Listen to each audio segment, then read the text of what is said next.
From T.S. Eliot's Landscapes. 1. New Hampshire.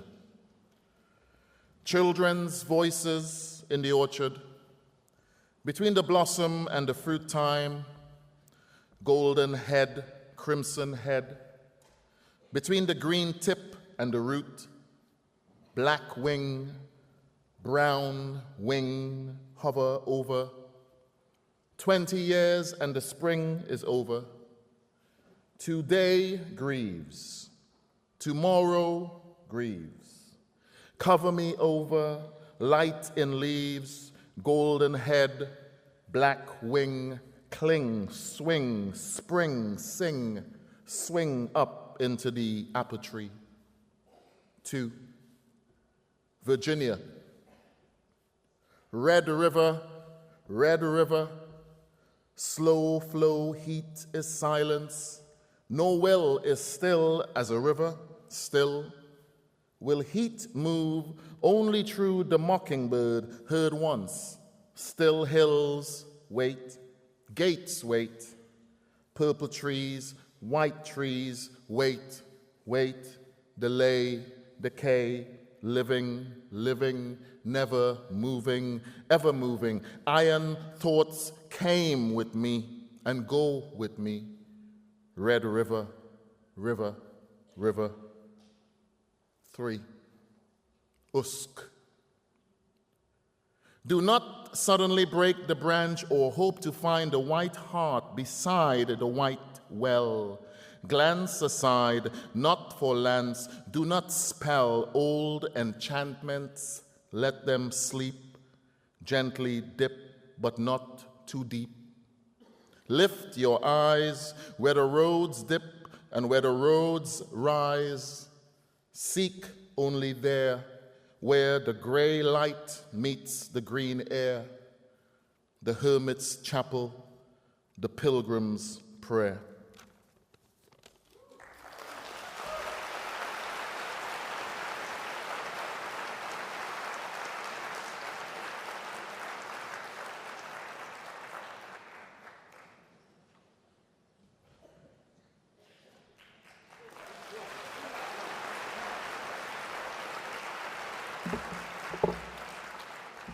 Thank you very much, Anthony Joseph, reading from T.S. Eliot. My name's Ian McMillan. I'm the presenter for tonight. Just like to do a bit of housekeeping before we start. We're not expecting any kind of stanza drill, so if there is a rhyme emergency, it's a real one, and we have to make our way to the emergency exits, which are always by the white space at the edge of the poem. It's so great to be here again with the T.S. Eliot. This has been going since 1993, and has been funded by the T.S. Eliot Foundation since 2016, which is a wonderful thing. The winning poet gets £25,000 in, yes, you're right to whoop at that, £25,000 in specially minted pound coins, actually, where the head of King Charles has been replaced by the head of the Poet Laureate, which makes them even more valuable. And also this year, a bit like last year, we're being live streamed to houses around the world. So at this moment, people are having T.S. Eliot reading parties. People have got dressed up as the various poets and got dressed up as me. Sometimes, I know, sometimes they might be distracted, like when you're watching TV, you might be doing something else, but I don't think they will be tonight. I think tonight they will be totally glued to their screen. Last year there was a bit of glue on the screen and we didn't actually appear much, but this year I've been promised the live screen is actually appearing, so that's a good thing. After the show, if you want to go back and look at some of the YouTube films of all our poets, please do that, because tonight is like when I was a young man first starting in this game. I thought that this was what the literary life was. It's a wonderful gathering of people, a room full of poets and people who read poetry and people who love poetry. And so tonight what we're getting is a kind of crest of a wave. Well, let's not forget that we in the audience, as the listeners and the people at home as well, we're all part of that wave. So every poet reads for 8 minutes. It used to be 7 minutes, but we thought with inflation we'd go on to 8 minutes, which, as we've said before, could appear to last a second or could appear to last an eon. It doesn't matter. You'll be surprised it's still the same year when you leave the room, because these 8 minutes are so powerful. So we got 5 poets in the first half and 5 poets in the second half. And what I do love about the T.S. Eliot readings is that, as you know, who've been to lots of readings, sometimes poet 10 doesn't get the same attention that poet 1 gets at the reading. But tonight, poet 10 always gets the same attention, always gets the same listening in this room, which is both vast and intimate at the same time. So, our first poet is Katrina Porteous. I've always thought of Katrina as being like a northern lighthouse, illuminating an area of the coast, the northeast coast of England, that's often ignored, romanticised, or obliterated. And in Katrina's work, you always get the universal in the local. So it's not just, we're not listening to places like Beadnell or Holy Island or Cockleburn. This is the world. And this book is also magically about the fact that, like people in the 19th century, we here today in 2025, we're on the cusp of 2 worlds, the analogue and the digital. And me and Katrina first met in a very analogue world. We were both students at an Arvin course in 1978, both learning to write poetry. And one evening, Katrina turned to me and said, "Do you know, Ian, I think one day in the 21st century, I'll have been shortlisted for the T.S. Eliot Prize, even though it doesn't exist yet, and you'll be presenting it at a big venue." And I said, "Well, isn't that the power of poetry?" And she said, "Yes, it is." Katrina Porteous.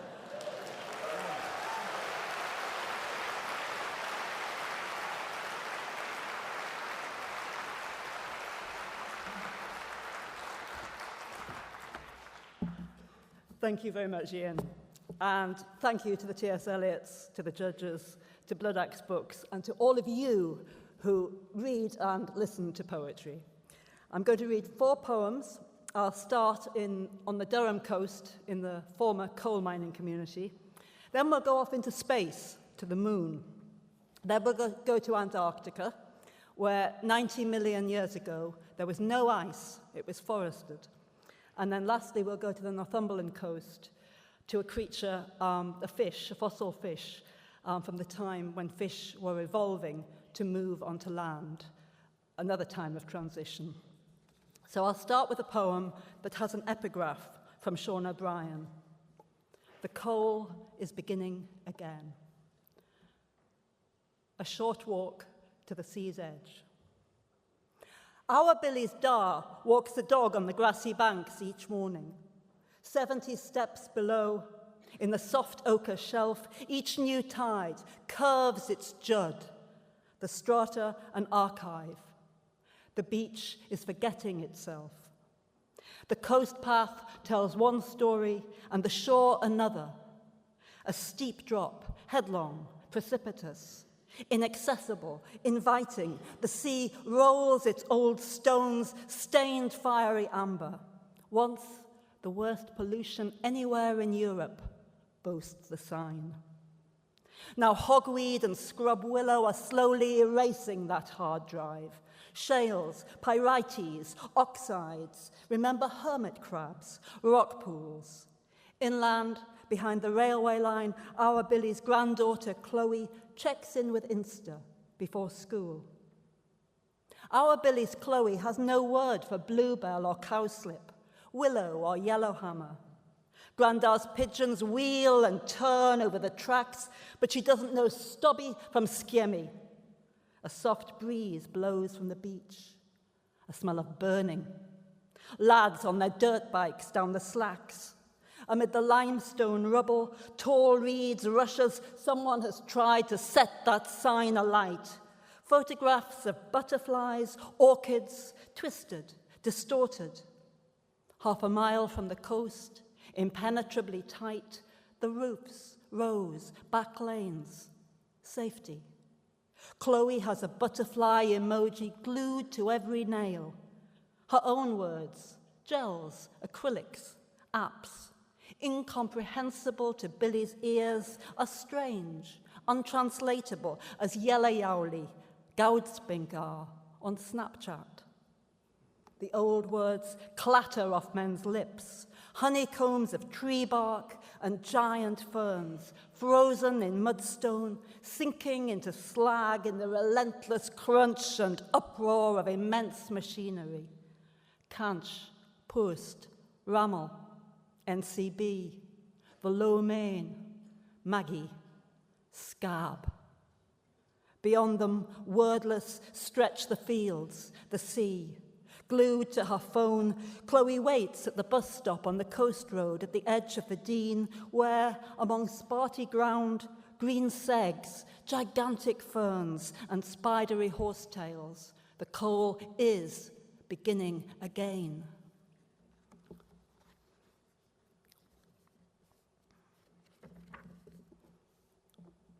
Moon. Imagine this, a robot on the moon. Is it a solar-powered rover? Clever wheels clambering over boulders, out of holes, learning by reinforcement to control load distribution, traction on loose soils.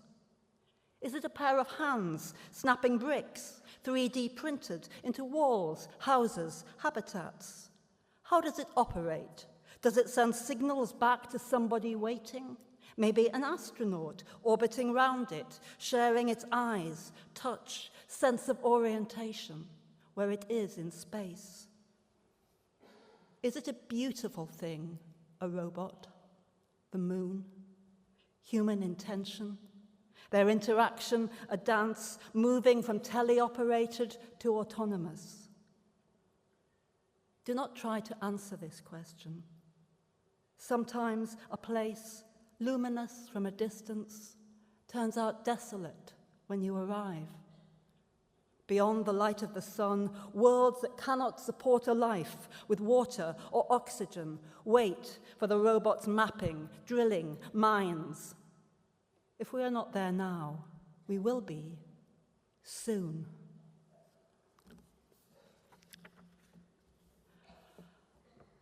Antarctica without its ice springs back naked above the ocean, something recovered from the pitch-black remotest depths, raddled, ragged, honeycombed old bones. What has eaten you in the dark, the cold, the too many sunsets, your million-year winters, chewed you to filigree? An archipelago, black vertebrae, worn down, spat out on a far shore, too huge, too much forgotten, seamed, scarred, rucked, ripped, pitted, foul-bitten, unrecognizable without your great burden. Volcanoes, molten, sky-high mountains rear up out of the sea, disordered, rewritten over and over so many times. What is there left to make sense of?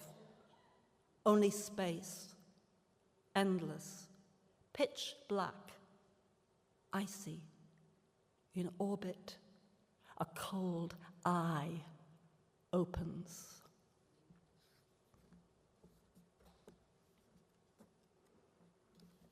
Hashtag Rhizodont.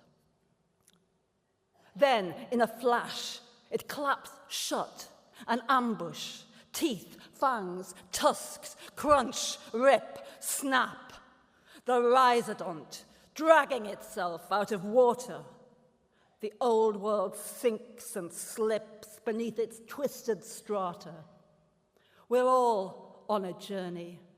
This one's about us, unearthing ourselves from a place, somatic, interlaced, to be conjured from light and sent invisible everywhere for everyone to possess. The children stare at their phones, a fervent, lit-up, incorporeal congregation, some deep residual root in a life everlasting, outlasting them, like a fossil sarcopterygian fish. Thank you.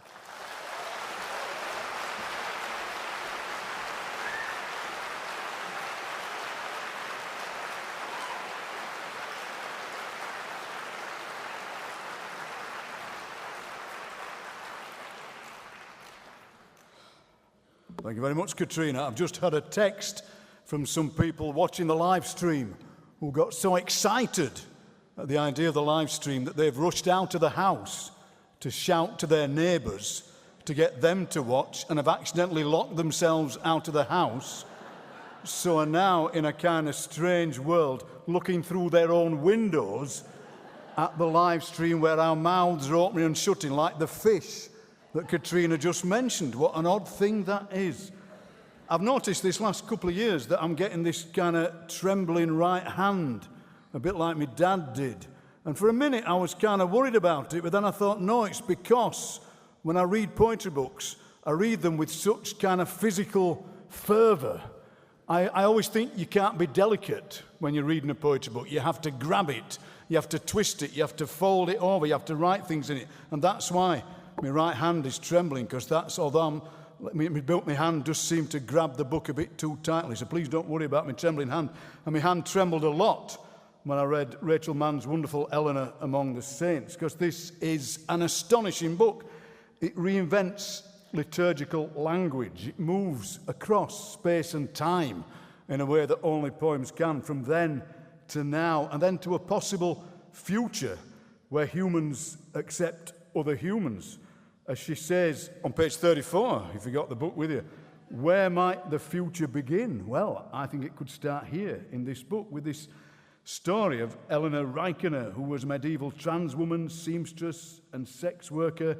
And the great thing about Rachel is she does that thing that great poets do. She makes wonderful phrases like, love, that bruised attention, barely begun. What a great phrase that is, Rachel Mann.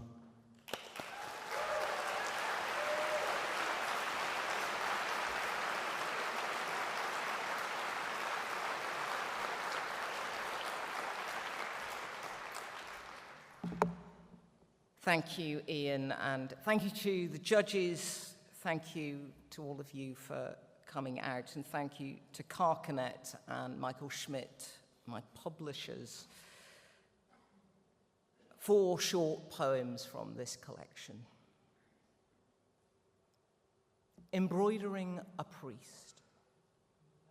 In the beginning, hem and line of thread, a tug, a song of praise, arms raised orans-wise, Sanctus, Sanctus, Sanctus. Let those with ears hear, love and love. Before he enters sanctuary, I shall speak direction of twist, all those loops whipped, corded, doubled and open, thrill of flounce and picot. I stitch him slow, so slow. He doesn't recognize his nearness to completion. He shall appear ex nihilo, blessed with cordone, beautiful embellishment. If only he knew my skill, such relief, my talent. When he raises host, he, I, we shall be complete. He will forget, we all do, the mysteries of his making, a birth. He will be all flounce, a skin, layers of bride mesh. He shall know folds. Eleanor lived at the same time as a number of extraordinary medieval saints. This imagines her in conversation with Julian of Norwich, the anchorite, and Marjorie Kemp, the woman who's responsible for the first autobiography in English. Hazelnut and tears, a meaning of eye. Consider the curve of salt water, its dribble down face. I am all meniscus, holding back the edge of edge, and others might say ugly. I say holy. I swear there is nothing more beautiful than a face under pressure, nothing more like hope and hazelnut. And last hazelnut survives and shows the eternity, goodness as the red of raw, face as worst of winter world without end. if I do not make it to tree, not even sapling, my sealed up body, my fury, a sufficiency, more than enough, universe is tears.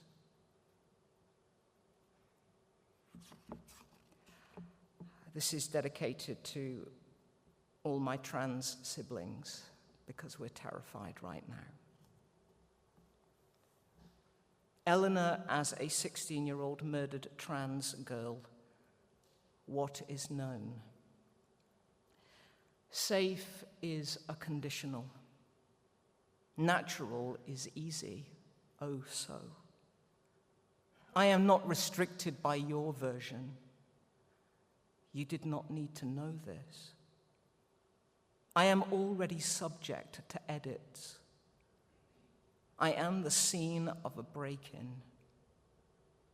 Requiem is vigil. Matter is a word with multiples. I am struggling to rise. I am all my own breath. I am not code for another's sins. You will recall my joy. My joy is not a substitute. I did not know a body could be killed multiple times. I think this might be one such attempt.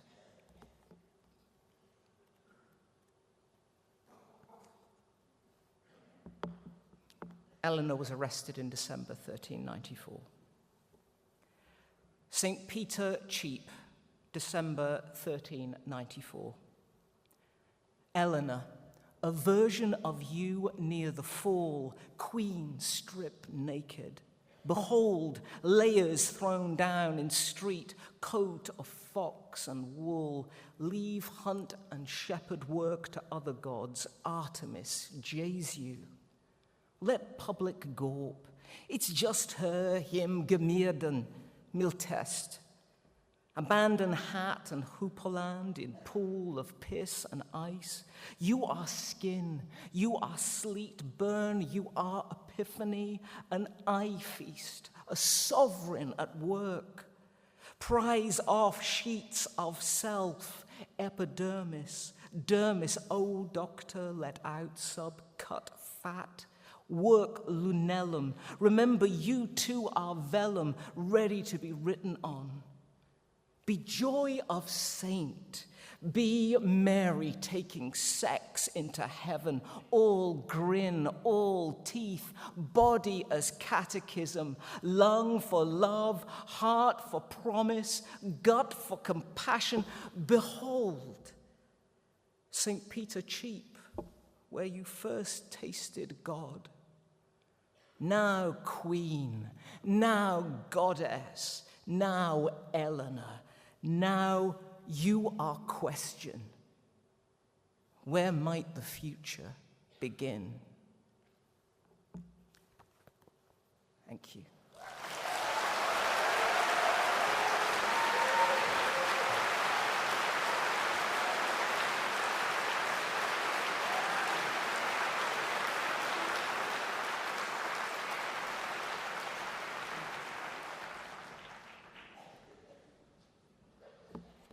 Yes, such wonderful phrases there, as I said.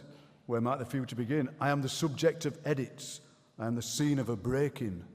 You know, my job with this presenting is an easy one. I'm kind of like the guy who sells the programmes before the football match. You know, the match is the main thing, and I'm just the programme seller. But the joy of this thing for me is that I get to read these books so many times, and the phrases settle into my head. I've been in touch again with the people who locked themselves out of their room for the live stream, and they're in Kidderminster, and they've actually gone to a bus shelter, and they're watching the live stream on their phones, which is good.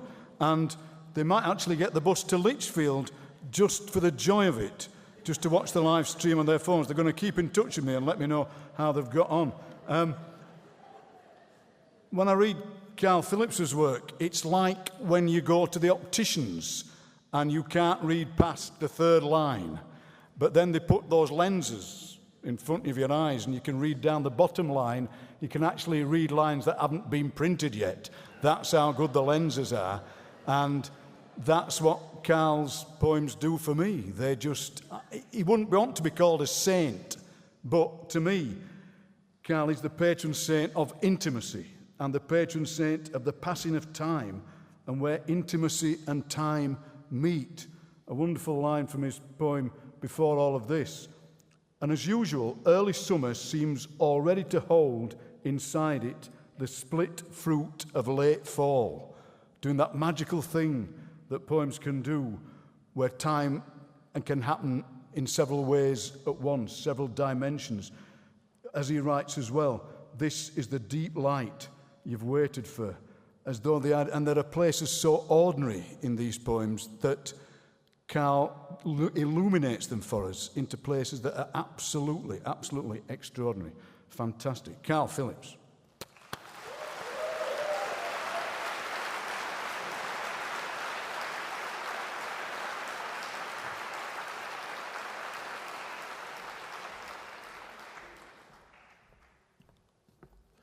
Thank you, Ian. Thank you, judges and everyone for being here. It's very nerve-wracking. But it's a great honor to be here and reading in such fine company. I have 5 poems. This is called Regime. As I took off my clothes, I watched him taking his own off. The sound of rain was for once not the sound of wind shaking the rain steadily loose from a stand of river birch. It's hard to believe in them, the beautiful colors of extinction.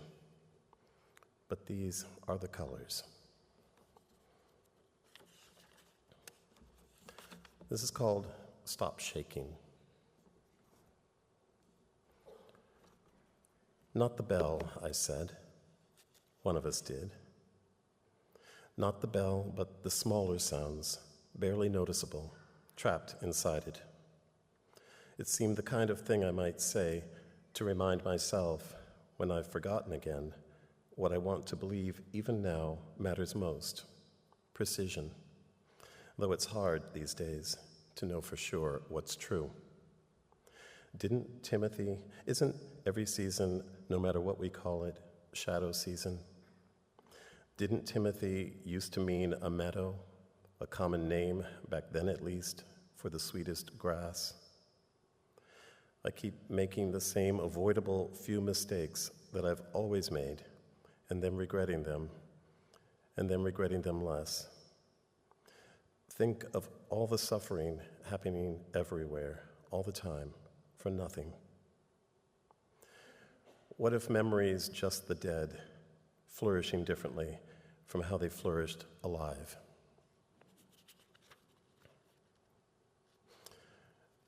This poem is called Scattered Snows to the North. It's a title poem. Does it matter that the Roman Empire was still early in its slow unwinding into never again? Then, as now, didn't people burst into tears in front of other people or in private for no reason that they were willing to give, or they weren't yet able to, or for just no reason? I've never stopped missing you, I used to practice saying, for when I'd need those lines, as I assumed I would, given what I knew then, nothing really, about things like love, trust, the betrayal of trust, and a willfulness that's only deepened inside me all these years, during which I can almost say I've missed no one, though it hurts to say it.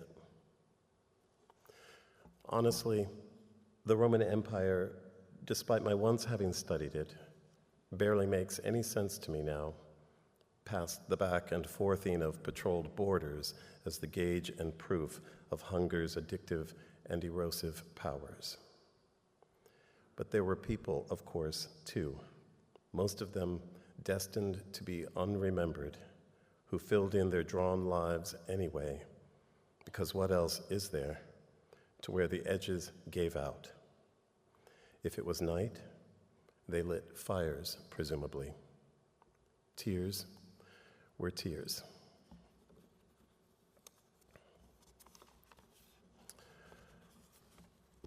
Fist and palm. There are plenty who'd hardly recognize me now. I used to be that cruel, by which I mean I was frightened mostly, and now I'm mostly not. Joy, if only flickeringly, each day astounds me. The man I used to be dismounts, relents for a bit, before digging his boots, streaked with longing, my own longing, what I can't help, hard into my sides again, into the man I've become. His way of reminding me we've only stopped for rest, a short rest, some water. We've years to go still. He has his job, I have mine. Speechlessness is not an option, he whispers into my ear. He spits on the words themselves after, as if to make them stay, or just to make sure I'm listening. But I'm always listening, as I always obey. Isn't this obedience, these songs I've built from things too difficult to speak of? And I'll finish with the last poem in the book. It's called Rehearsal. By then, the point of the forest was the getting through it. Then it lay behind them, all but its sharper details, flies licking at dried blood, I think, on a random tree stump, getting swiftly lost, its muffled bird song, too, that had come less, it seemed, from the trees than from beneath mostly, as if somewhere deep, deep inside the earth. Maybe meeting you has been the one good reason I lasted so long in a world that must eventually not include me, I almost said to him. Past the forest, the shore, where the land ended, where briefly the waves hitting it seemed the latest example of how squandering momentum can become routine, while upon the waves, the taken for grantedness of shadow play seemed its own example, how one way to prove power can be to quietly assume it.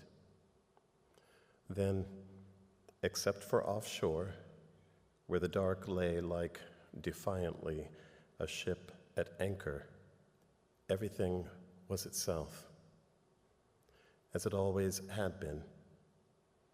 They took off their shoes, their clothes. They swam out to the dark ship. Thank you.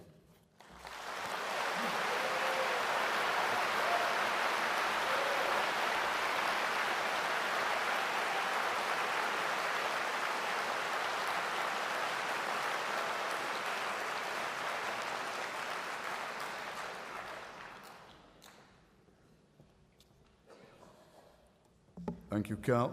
People talk about us, don't they, living in a world of shortened attention spans, but it feels to me that when we listen to these poems, we have long attention spans. That sometimes there's that odd thing where a book isn't very big, it's not got many pages, but we spend a lot of time with it. We spend a lot of time, and we develop, I guess, as readers and as writers, a long attention span, and that's what all the books in tonight's shortlist are teaching us, that we can acquire a long attention span. Apparently, things are going very well in Kidderminster with the live stream. They're still in the bus stop, and another group of people from Kidderminster have joined those people, and there's a kind of party, a party for Kidderminster, going on around this bus stop, and somebody's turned up and is selling hot dogs around the live stream, which I think is a great, great thing. High Jumper's Icarus Story by Gustav Parker Hibbert. People say that a good thing about a book is that it's unputdownable. And I disagree with that. I always disagree with that. I think a poetry book that you love, like I love this one, is eminently put-downable because you put it down. You read a line and you think, where's that line come from? How has language been stretched like that? How has the alphabet been put through those paces?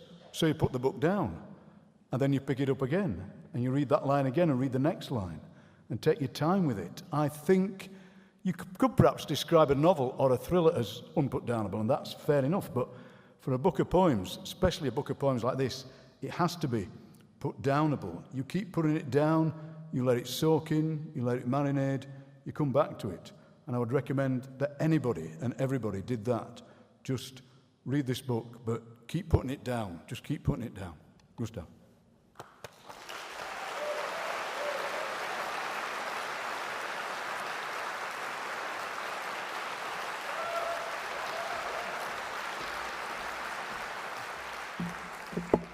Thank you so much, Ian, for such a lovely intro. Thank you as well to Banshee Press. Thank you to the judges as well. It's truly the honor of a lifetime to be here reading. I'm going to share 3 poems with you today. The first one, the title is my sort of poetic translation of a line from Ovid's Metamorphoses. So that's the epigraph for the poem, but the title is, "Those who are able to graze the sky, he believes, must be gods." And the Latin is, "Quique etra carpere possunt credidit esse Deus." And that's from Book 8 of Ovid's Metamorphoses, the Icarus Daedalus section. Right. I've always wanted to build a house of cards, but I don't have the steady hands for it. The way a man on tightrope swallows all the open space between 2 cliffs, this sense of turning self to spectacle on one's own terms. I came close to this a couple times, at the end of high jump competitions when I found myself the only one left standing. My name came bubbling through the stadium speakers, and for a moment all the track meet goers' eyes converged on me. Alone, already having won, I could ask the judge to set the bar wherever, and I got a final 3 attempts. The tradition was to go for greatness at a height I'd never cleared, enlist the whole track in a brush with godliness. I don't think I ever cleared a height this way, with the echo of accelerating claps marking each step, the quiet that bloomed to fill the stadium in the moment after I took off. But I remember always feeling triumphant, precious, as my contorted body fell back down, having reached for sunlight, even if I failed to hold it. The next poem is called Personal Mythology. Personal Mythology. In our rented Nissan Maxima, we are slowly headed east, though I'm not sure yet if that means back or forwards. I am showing you the soul of me, or we are searching for it in the storms and desert highways of New Mexico. I can't remember a time I didn't want to leave, and yet somehow I'm back. I knew the pledge both in English and Spanish, used to recite it over the intercom in elementary school, and yet neither para todos nor for all seemed meant for me. So I dreamed one day I'd slip beneath the water of another country's population. Assimilation as surrender, as peace. And yet somehow I'm back, unsatisfied, born again American, this time on my terms. As we drive through winds, through dust storms, I point out my own holy places. I used to bike alongside that arroyo, supercharged with speed from the hill that fed into it, holding on for dear life, though I never fell. Or I practiced soccer here, before they paved it over, once jumped so high for a chest trap that my feet cleared my teammate's head. The summer my brother and I became explorers on our longboards, coursed through West Side neighborhoods like lightning. How my family moved here first on the 4th of July, and how each year we'd pilgrim to our hilltop, watch every fireworks show the city had to offer all at once, call out the best explosions using places instead of clock face numbers. Balloon Fiesta, Rio Rancho, isotopes, South Valley, stayed until the sky fell quiet. All the things I never thought I would remember, eager as I was to flush out, rinse, refill my history. Wise men still seek him, a roadside church marquee tells us. And though them feels much more accurate to me these days, I've learned lately that if paradigms don't fit, it's okay to customize them. And then the last poem, I think, is the poem in the book that summarizes the most how I felt about high jump. It's dedicated to a friend of mine from secondary school, a fellow high jumper, and it's about high jump and what it was to us, what it means to me. It's called After Practice, A Black Boy Goes Supernova, and it's for my friend Noah. The epigraph is from Saidiya Hartman's Wayward Lies, Beautiful Experiments, and it's beauty is not a luxury, rather it is a way of creating possibility. It's evening, and the grass is gathering cold. We are the last two on the track, silhouetted underneath the football field uprights, not ready for the heat to leave us. The high jump mat is webbed in shadows, growing deeper every moment. Soon the light will be too thin for trying. Soon we'll stow the bar and standards, replace the cover on the mat, unlace our spikes, and slip into our nighttime trivialities. Disappear into the dulling of an institution that will mistake us for each other. But for now, we set the bar above the heights we understand. Allow ourselves each one last attempt. The germinating dark is silent but for crickets. We are each other's only witnesses. We understand like no one else does how it feels to be a body hanging, burning in the space between, interchangeable, disposable. We know that when they see us, they see both or neither. At meets, they call us the high jump brothers, ask us if we're maybe twins or cousins. Tonight, I jump first. A few false starts, and then I'm off, elastic smooth, determined, wondering what it'd be like to clear this height with no one here to know but us, to claim it. Yes, I've cleared 6'8", but I miss, unmoor it with my shoulder. Though as we set it up again, Noah assures me I was over it. Just a matter of alignment, of fine-tuning. Now he takes his mark, pauses for a moment, then starts bounding, slowly curving, making tighter, smaller steps, keeping something headlong, something starter pistol in his stride, then up. A sail full with sudden wind, an exhale of an upward motion, turning as he rises, blooms. His head clears, then his torso, then his calves. He clips it with his heels, his kick a millisecond slow, but it's clear this height belongs to him. Given time, given another run, another jump like that. His body and the bar start falling, and then they stop midair. Something in the fabric of the evening splits open. Time implodes, and at its center, Noah, in the air above the mat, going supernova, full of everything he ever wanted, everything he didn't. Protostars and space clouds, black holes and pulsar winds, laws of man undone, rewritten around cotton candy swirls of gravity and color. Black boy as anything, as the music of an inner world inside out.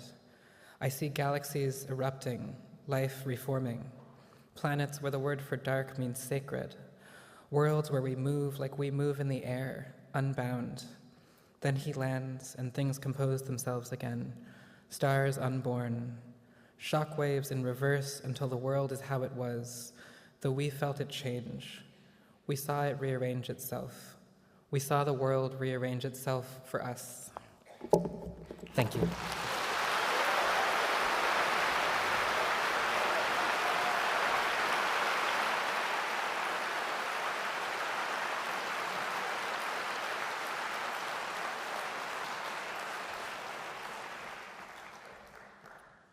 Thank you, Gustav. I don't know about you, but I don't envy the judges, because what we've got tonight, the poems we've heard so far, and the rest of the evening, what a range of work. Some people, perhaps who don't read poems, or write them think that poetry is one thing. And what we're showing tonight is the vast range of it, the vast, exciting, tumultuous range of it. And one thing that's happened a lot, as you'll know in poetry over the last few years, is that poets have taken over prose. A lot of collections will have a prose section. They might not be prose poems. They might be just pieces of prose that somehow the poet has got hold of and wrestled to the ground and made somehow poetic. And that is so exciting, the way that we're sneaking up on prose and taking it over. Great. And I think this is the first time we've had a verse novel as on the shortlist. Yes. I wonder if that's the first time the words verse novel have ever been applauded in the history of civilization. Should be applauded more often, I think, because a verse novel is a great thing. And this is the first time it's been on the T.S. Eliot shortlist, I'm sure. And what I love about Top Doll by Karen McCarthy Wolfe is that boundaries are just pushed here. Envelopes are shoved. Things happen. This is like a novel in that it's got a plot, it's got characters, but also it's got people who speak in haiku, it's got people who speak in sonnets, it's got people who speak poetically. Sometimes they don't, sometimes they do. It's a fantastic marriage of something, but if it is a wrestling match, this wrestling match between prose and poetry, then in this novel, poetry wins. Prose has been wrestled to the ground, and it's been held down for 3, and it's given up, which is a fantastic thing. Let's have more verse novels like Top Doll by Karen McCarthy Wolfe.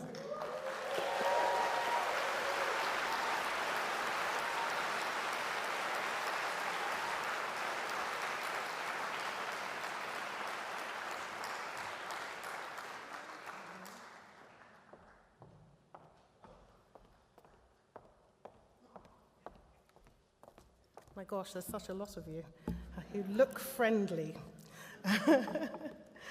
Thank you, Ian. Wrestling. It's my takeaway. Top Doll is the story of Huguette Clark, the reclusive daughter of a billionaire robber baron. She died aged 104, not having been outside for 80 years. And she spent her life surrounded by her vast collection of dolls, some of whom we'll hear from this evening. This is Dolly, a fancy porcelain who's half French and refers to Huguette as Maman. Maman's papa was America's most extravagant miser. He is buying every objet in the world. There's nothing can't be sold or bought. Mais son cœur, his heart is hard wood. And Maman is feeling such chilly distance. Dolly is speaking these delicate histoires for Maman, because now she is shy and does not hardly exit this acre of penthouse since the bombings on Pearl Harbor. Mais oui, we are living 50 million years like this, and Maman is recluse. We are exclusive now, Maman is recluse, and it is us dolls only who know her most intimate thoughts and how she eats sardine crackers with orange juice. Maman and Mr. Husband did make decree absolute. Maman, anyway, prefers the Flintstones, and Lisette, our housekeeper, must make correct the video recordings. And now, Maman's weight is reduced to skeleton fashions. Poor Maman, this money is a curse more terrible than the occult of the gypsies. There is no child or lawyer can be trusted not to try and make a funny business, no love that is not spoilt or ruined like a soggy biscuit in a saucer.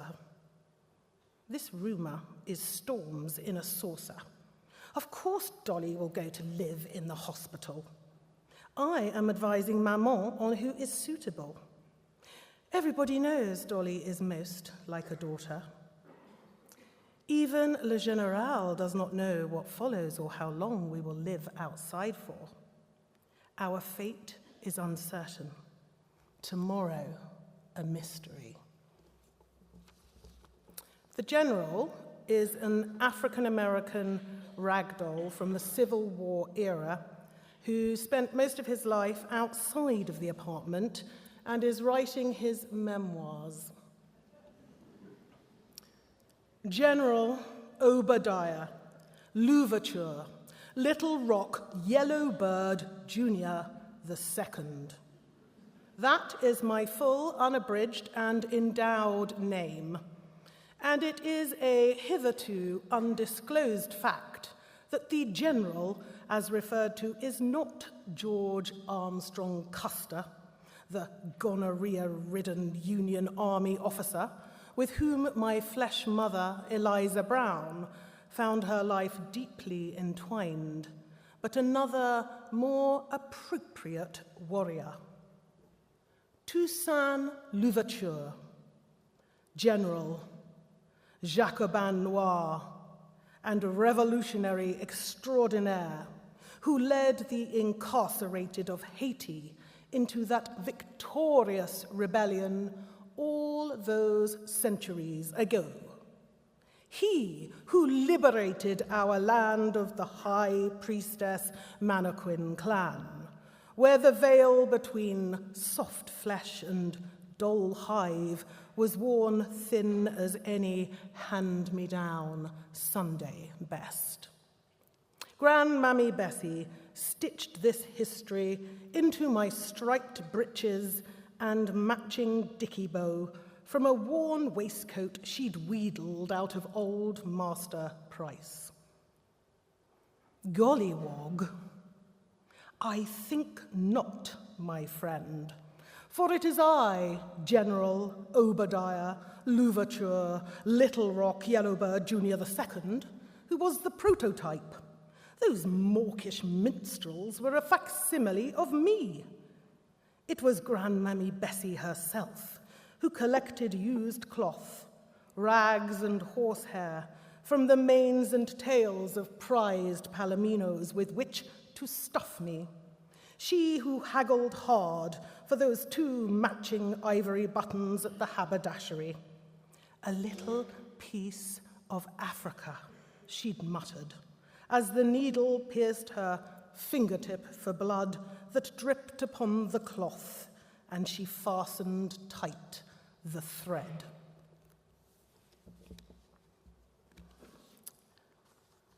When Huguette left the apartment finally, she was emaciated and weighed a little over 5 stone. Ballerina Barbie. Arabesque, plie. It is pleasure and pain to know ballet. I keep my hair in a tight, high bun, a silver crown tilted back on my head, atop a slender neck. Dancing's a brutal game. The body pays the price. Eat nothing. Maman must starve herself. Discipline, fortitude, strong as the arch in my foot, en point. Grace is always contingent on timing. No heifer lump, twirled on a lake of tears or survived thin ice. There are many ways to enter or exit a stage. Judgment gets blurry over the years. Everything you know now, your gut knew then. Truth stretches like a leotard. The doctors say old age, wear and tear. Maman is mortal, on earth to learn. Anorexia nervosa? After a feeding tube, things become quite obvious. Pirouette! This move churns, the stomach quickens and spins like a music box automaton. Rhythm, routine, a patient's always at the mercy of somebody's schedule.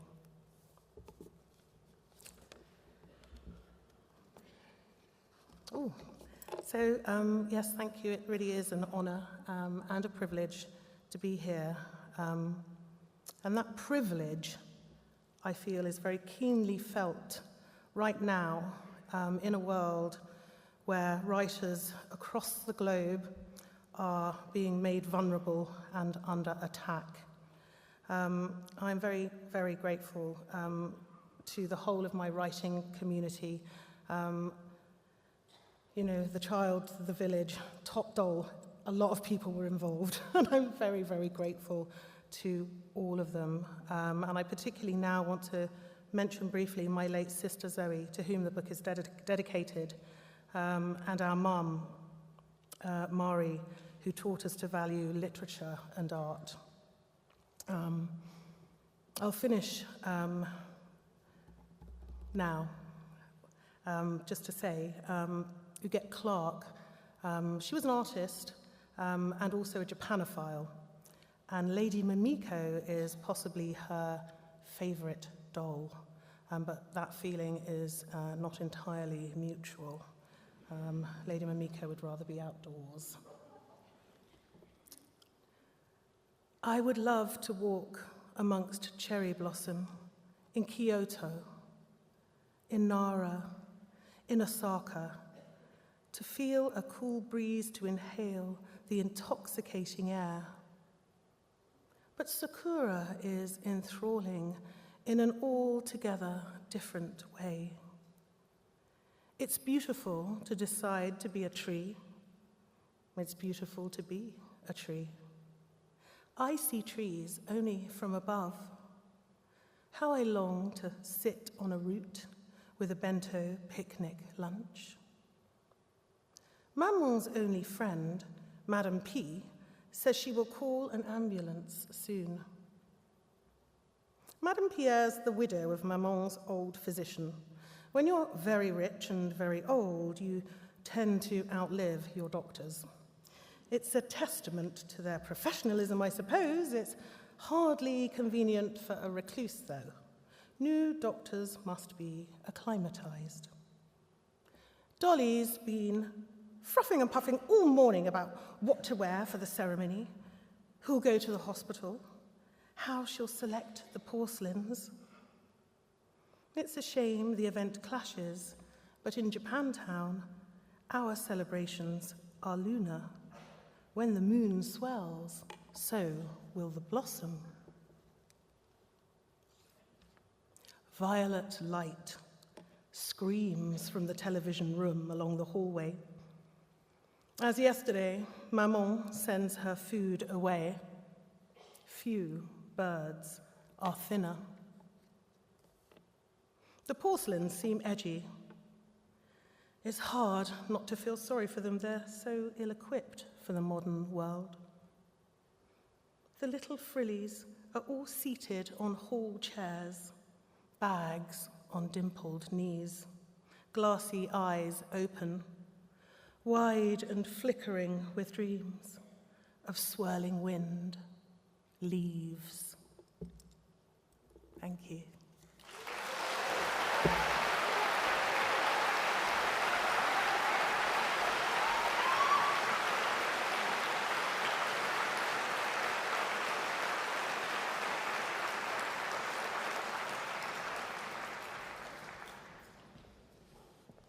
More verse novels, we all say, don't we? Before we go for our interval, can we thank our wonderful sign language interpreters? Done a great job, first half.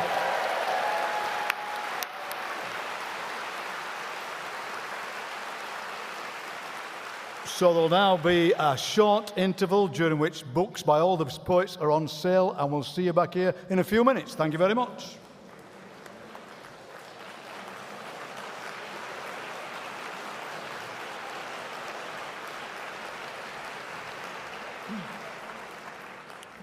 Thank you very much. Back for 5 more wonderful poets.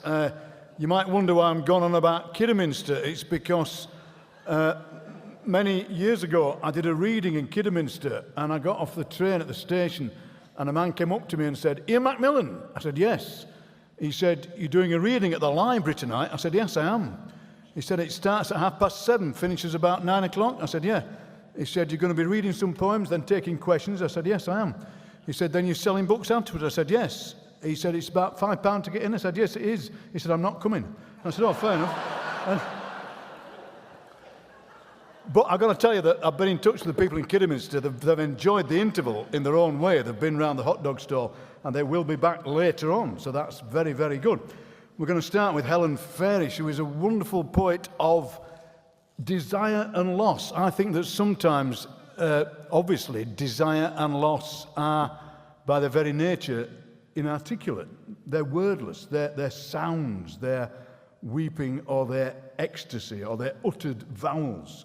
But in this collection, in this fantastic collection, Helen articulates these things for us, plays with them, places them in time. As she says, things rise and fall, moments, places, selves. And the book is full of there's joy in the book, but there's also a kind of indefinable ache that is so true to those of us who felt this indefinable ache. It is a book that makes you think this is about some particular people, but it's also about all of us. It really is. It's a book that draws you into itself, and afterwards it lives with you for a long time. And also, I've got to tell you, in this book, there is the best poem about a roundabout that I've ever read in my life. Helen.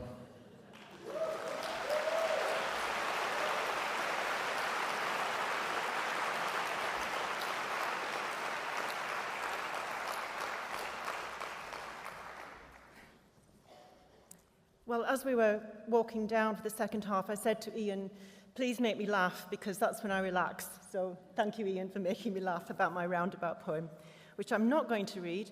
Maybe I shouldn't. But it's just so wonderful to be here and to have this opportunity to share some of my poems with you. Exactly 8 minutes of poems, so I'd better get on. So the entire collection is a series of interlinked poems which are looking back on a life, and they use a lost relationship as a hook to just to explore particularly potent memories. And the opening poem is set in Morocco, where the couple in question were working and where they first met, and it lists what they loved about that place. Things we loved. The Marché Central at closing time, men heading home on mint-laden mopeds, walking up the marble steps to La Poste, built as though communication was a god. The Sphinx on a Saturday night, the one-eyed rose seller, table to table with the long stems, men wanting to impress, bought by the dozen. The knife sharpener singing outside the open classroom window. The seamless, powdery pastels of the Medina, the call to prayer, the labels in Arabic glued to your bag before it was thrown onto the roof of the bus. Fish tagine on Fridays, red and black taxis, the Atlantic at Ain Diab. Football games on the sands, the ocean thumping down its rollers, scoring each and every time. The air in Essaouira, glassine on the first day of spring, Harira. The cinema whose ceiling dripped as if it too felt the weepy scenes. The slipper souk in Marrakesh, and those acrobats twisting and looping and hooping on the street, tumbling and rolling without fear of what one bad move might mean. We watched from the restaurant at whose window we sat and where we must have known, though we both claimed not to, what was about to begin.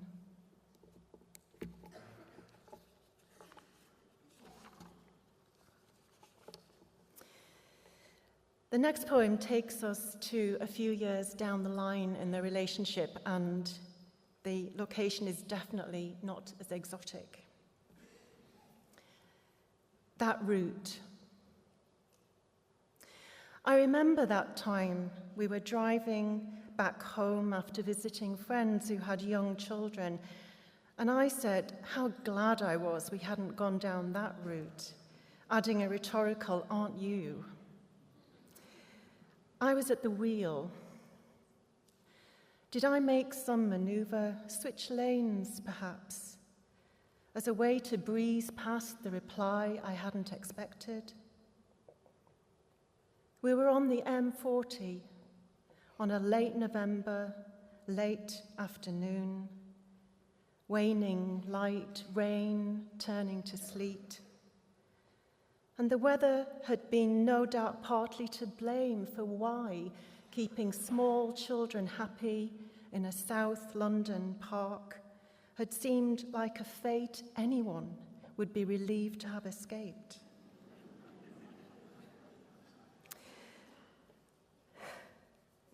Tears on the seesaw, fights on the swings, injuries on the slide, more tears.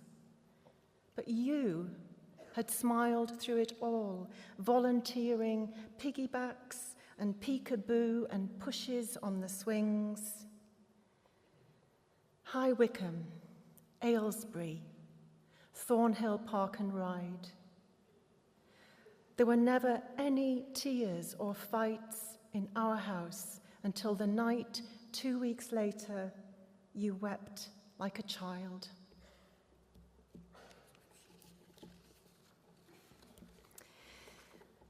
I think often when you're in the process of writing a group of interlinked poems like this, you don't quite realize what you're doing fully until you get to the end of it. And it was only looking back I realized that one of the main themes running through the book is actually self-forgiveness. And this is one such poem, I think, which reflects that. Its title is borrowed from the 1990 film, which was on again over Christmas, so it might be fresh in your minds. It's the one with Julia Roberts and Richard Gere, Pretty Woman. Pretty Woman.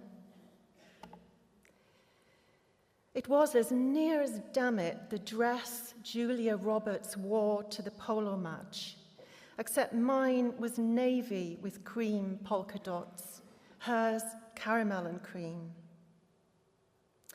I'd been shopping with your brother's wife in Jigsaw, so you'd not seen the dress till I stood slinky against the back door. You left whatever it was you were doing in the garden. It was August, so let's say you were deadheading. And very quickly, I was no longer wearing the dress. And if I had known that that was the last time, surely I would have woken up to the enormity of what I was letting slip and fought hard, fought with every fibre to stop it. We were made for each other, like polkas and dots. Caramel and cream, Julia Roberts and Richard Gere. But look at me, stepping back into the dress, pulling up the side zip, smoothing it down as though that's all it took.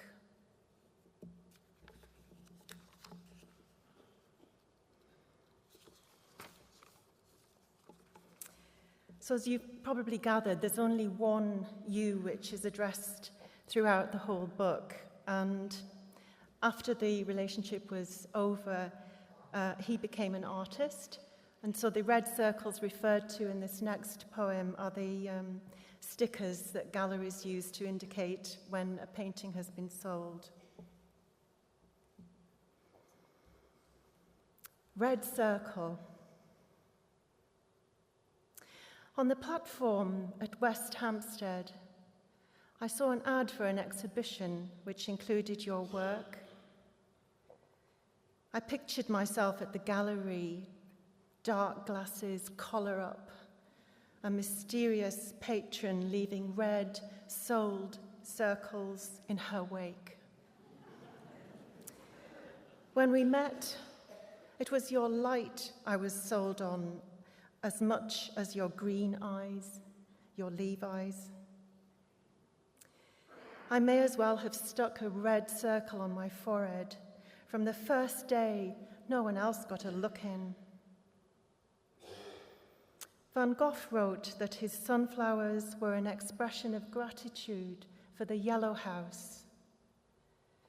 I see him in that Provençal light which strips away the layer that protects us from beauty. Almond blossom, stars, cypresses, wheat fields, crows. What will I see when one day I stand in front of you again?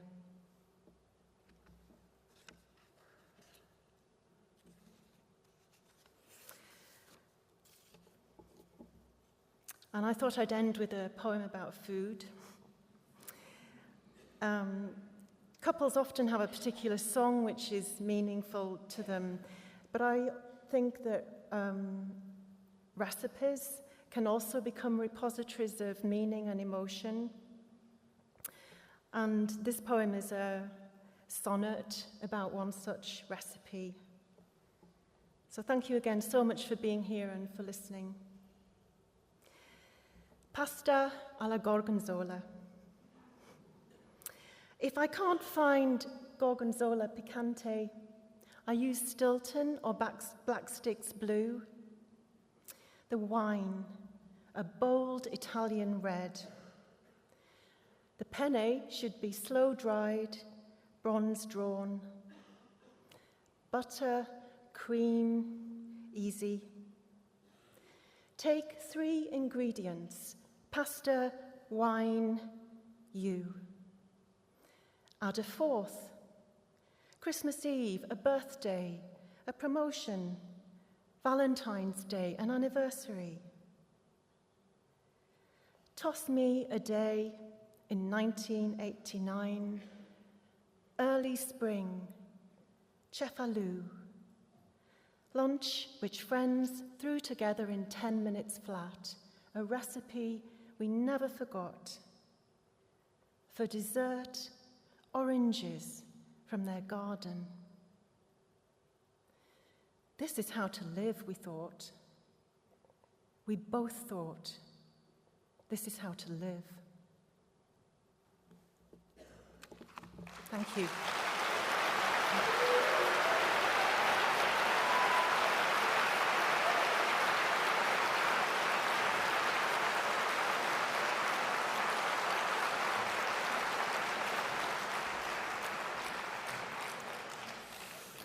Helen is so right that recipes can be repositories of meaning and emotion.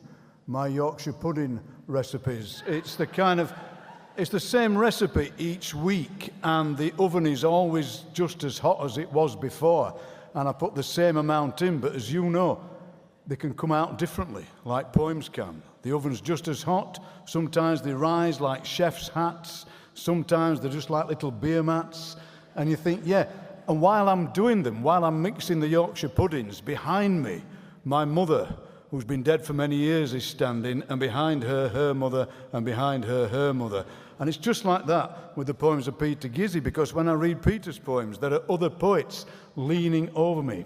Peter has learnt from so many wonderful poets and just synthesized them into him in a fantastic way. There's a lot of Robert Creeley, talks about Robert Creeley in the poems, and I was so absorbed with Peter's book that then for a couple of days, everything I did was like I was in a Peter Gizycki poem. So this morning I always have porridge, and I thought what I'll do is, I'm trying to be sophisticated, I'll cut a lemon in half and squeeze the lemon onto the porridge. And yeah, you're right, to murmur in appreciation. But what happened was, I didn't realise the lemon had a tough skin, so I hacked away at the lemon and actually sliced into my finger, as you can see. But I thought, it doesn't matter, because I'm kind of living in a Peter Gizycki poem here, because what he's doing in Fierce Elegy is he's making us live in Fierce Elegy years. He's making us live in a place where the slicing of a finger or the making of something can become profound and powerful. And that's why I love this book so much, because it makes me feel that everything that everybody is doing is profound and powerful in a fantastic way. As he says, fierce, he says, what is the real but a reflecting pool where I saw you once ripple and wave? And that's what happens in this fantastic book, Peter Gizycki's Fierce Elegy. Peter.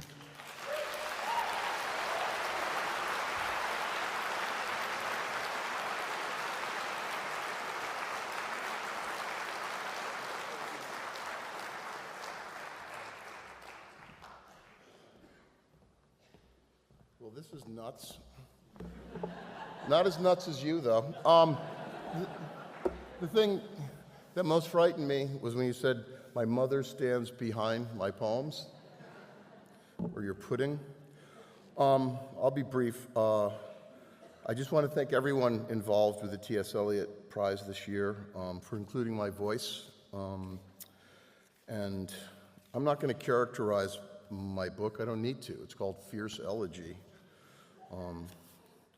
Sadly, where I live, as you're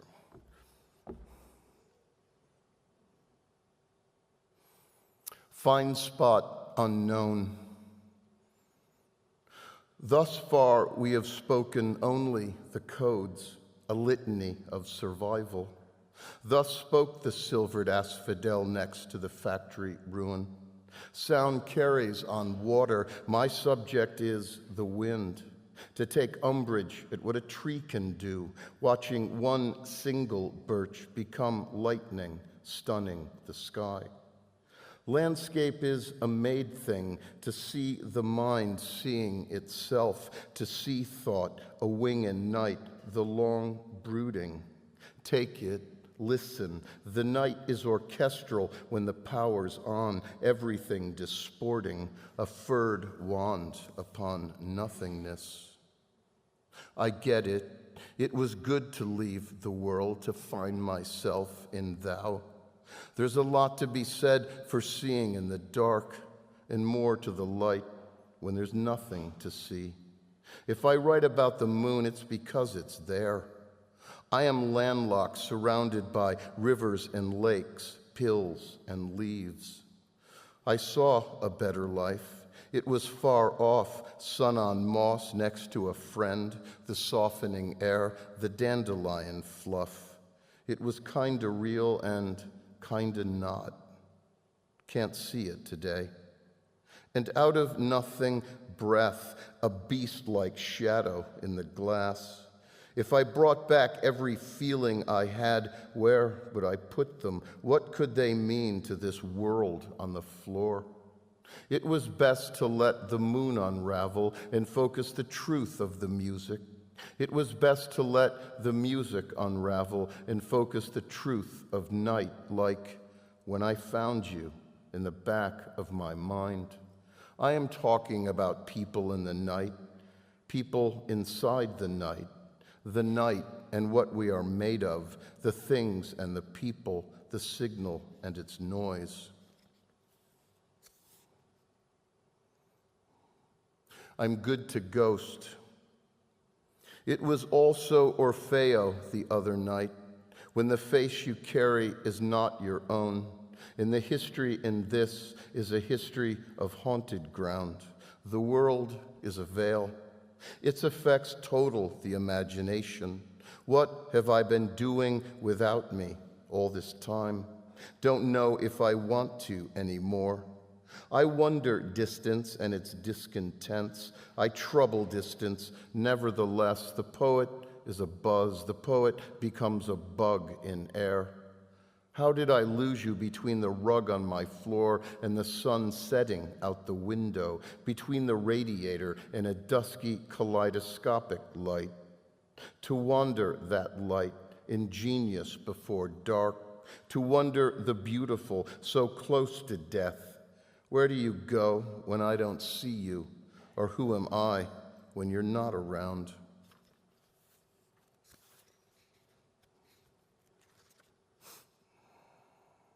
Revisionary. I've decided to let my inner weather out. Even in the nerves flashing, some things are only shadow. What's up with that? My muse bruises me.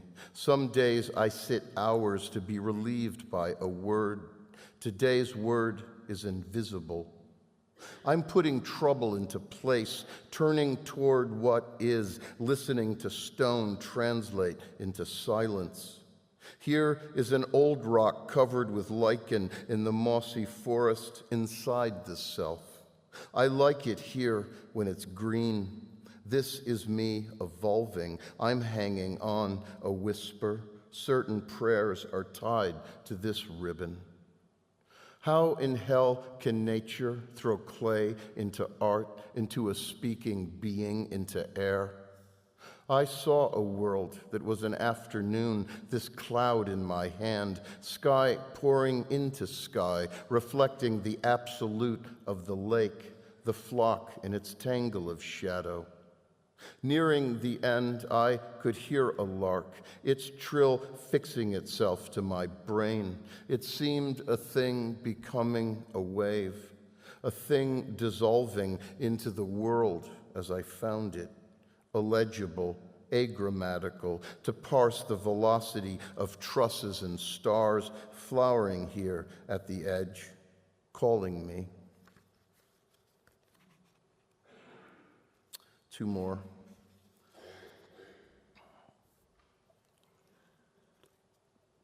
I forgot to thank my sponsors tonight, the makers of Lemsip.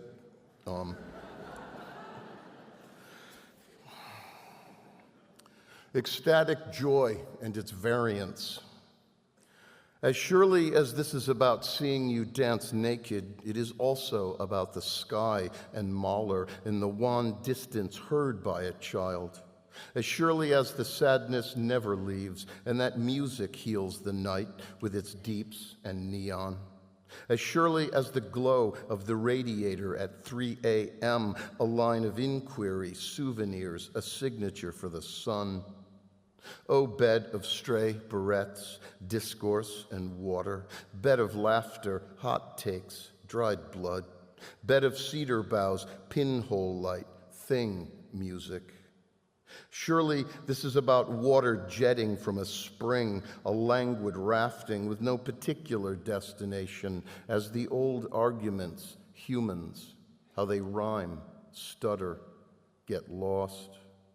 This is also about conversations with the dead, the only honest definition of silence. Surely you are not listening to the words I am singing about the last day of my life, the gift of blood, the perfect text. Are not all the sounds on my lyre about you? Like a seam through the sky, glitter, sometime youth. Surely this is about the one thing you do to me, places not even music has touched. And in my outrage, I am immortal. Because I love, I am here. And then finally, strange title. But the heart, in a sense, is far from me, floating out there. Hold on to the afterlife of the beloved. It's the only thing that's yours. Hold on to it, ever magic in the backyard where we bury our thoughts, things of the world like an afterlife of the world to bury our setting outness. It's right to extract bone from the afterlife, dust collecting shoes, relics of the afterlife. Cut a hole in the poem to play peekaboo. Rebuild my house out of sky. Blur my memoria into song. Make my headdress the right size to salute the emptiness alive in the beloved, the humanness of the beloved and the night sky, shapes floating out there, becoming the beloved, the abstract, the total. Thank you.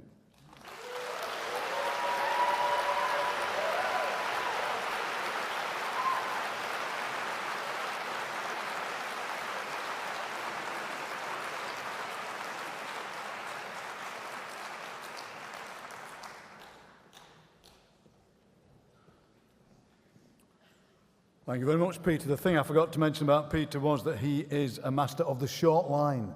Short lines seem to be, like prose, coming back into fashion, and Peter writes wonderfully short lines. I've been in touch with Kidderminster, and they're having a great time, but they themselves have been contacted by another group of people who are listening to the live stream, watching it, on the Inner Hebridean island of Coll, and they're hoping to make contact with Kidderminster and actually make their way down to meet somewhere between Kidderminster and Coll, probably somewhere like Carlisle, halfway before the end of this show. So I will keep you informed on that, see how it goes. The wonderful thing about Lapwing, Hannah Copley's book, is that it's this. I came across this wonderful Greek word translated as melapoia, which is the pushing of language towards the state of music. And that's what this book is. This is the pushing, I like that word pushing there, the pushing of language towards the state of music. And it's the music of language, it's language as a kind of nuanced bird song, if you like. It's memory, bird song as a kind of healing.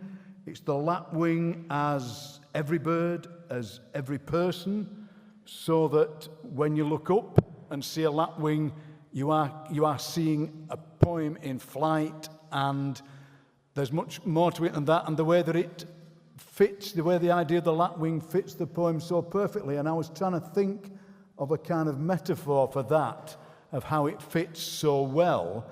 And the other day, I was playing with my little grandson Louis, and for some reason, he'd forced a toy rhinoceros into a teapot, and I thought that's the opposite of Hannah Copley's poems. You know, that she...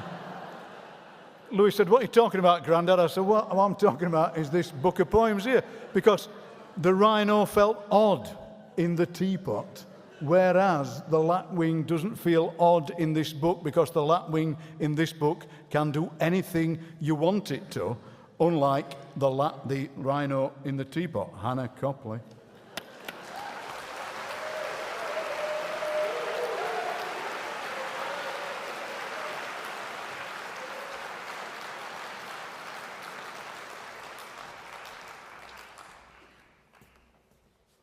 A rhino in a teapot.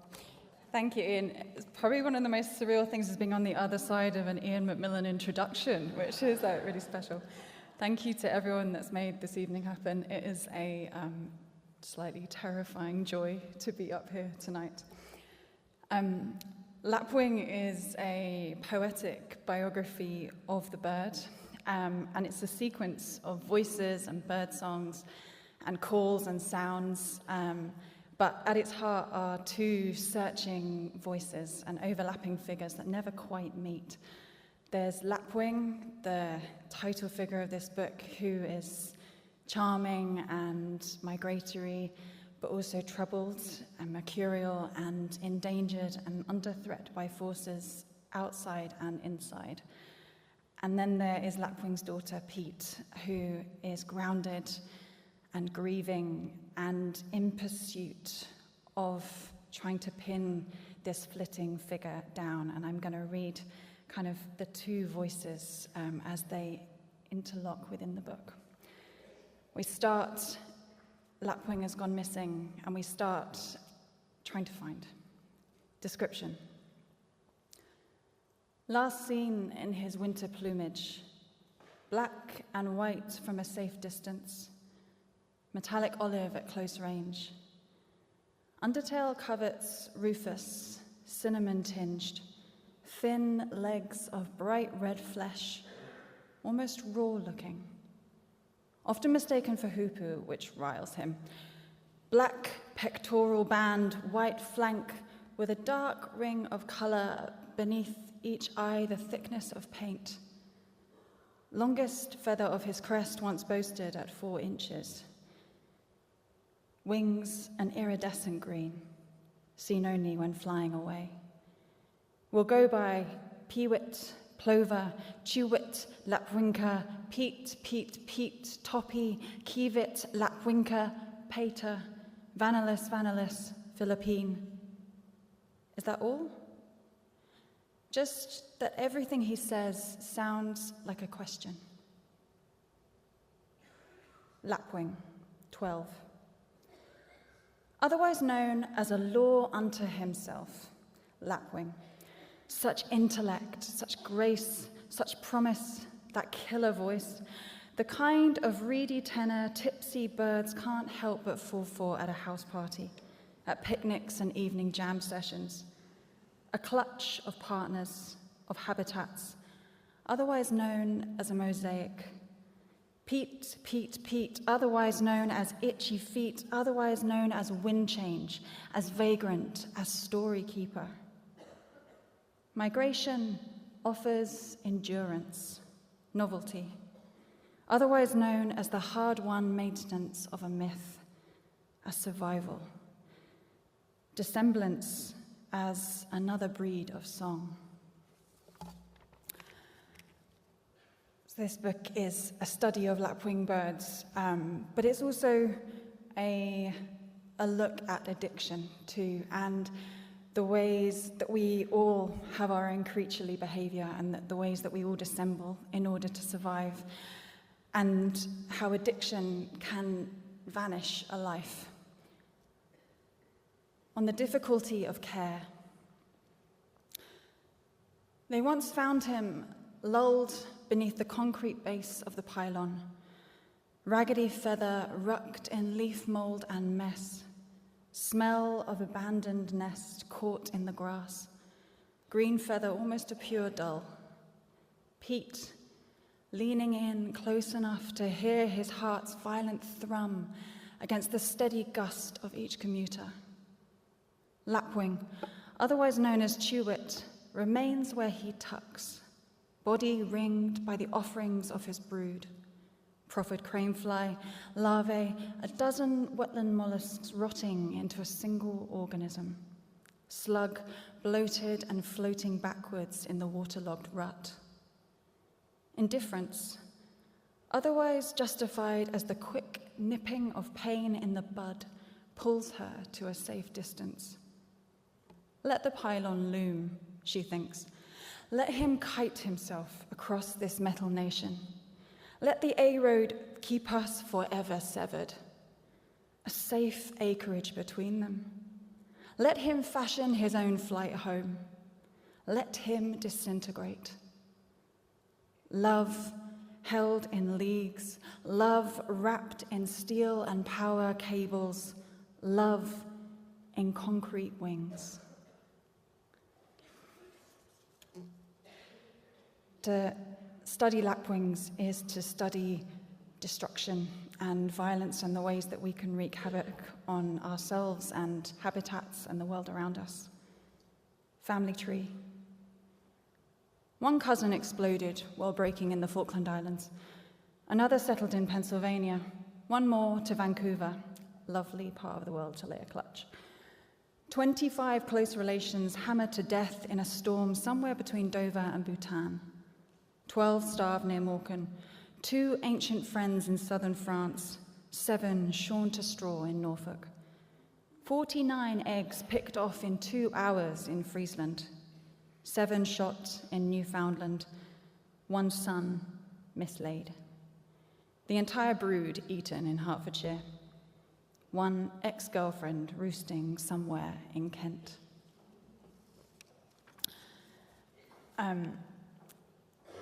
Thank you to Pavilion and to Darren Rhys-Jones for supporting this book, and thank you to my fellow readers for beautiful performances. I'm going to end where I began, asking that question of, is that all? I think when you're grieving, you're never really finished, are you? Is that all?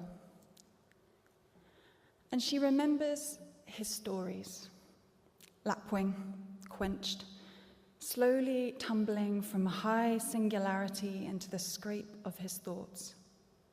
Thirst and craving grounded into a fuzzed eloquence, panicked peas weep weep softening into prose. Here is something to feather. This pulls skywards towards a coded vagary, the willingness to come down from a high place tied to a sliding scale of need. Each morning, the same boorish dogs, the same dull threat of obliteration, her granted wildness cordoned into a neat rectangle. She is done with this wintering, ready for the earth to give, poised to scratch for a more tender language. Thank you.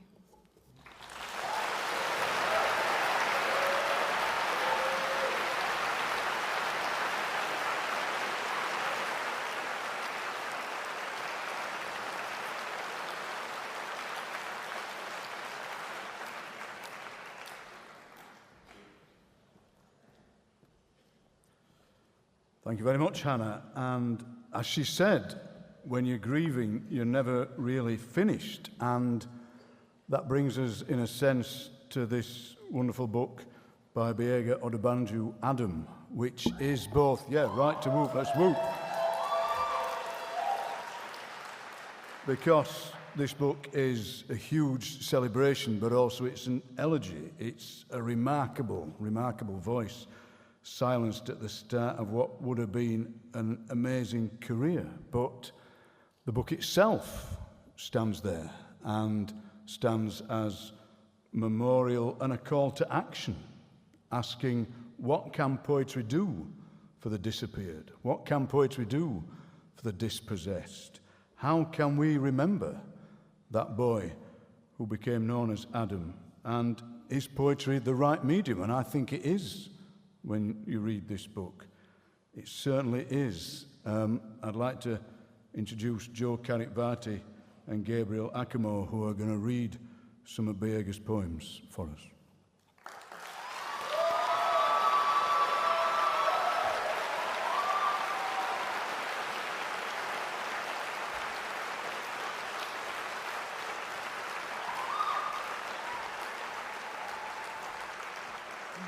Oh boy, thank you T.S. Eliot Prize, everyone involved. Thank you Ian, thank you fellow readers. Thank you shortlisted poets, including and especially Biega. Okay, we're going to read a couple poems each. The first poem I'll read will be the title poem. Adam. First and foremost, thank you to the coast, because without the coast, how do we move from here to there? How does the boy land in Germany where an adult, maybe a woman, buys a pair of orange shorts from Woolworths? Thank you to those who circumcise within the first few days, meaning when I look at his self, I know he is from Benin City.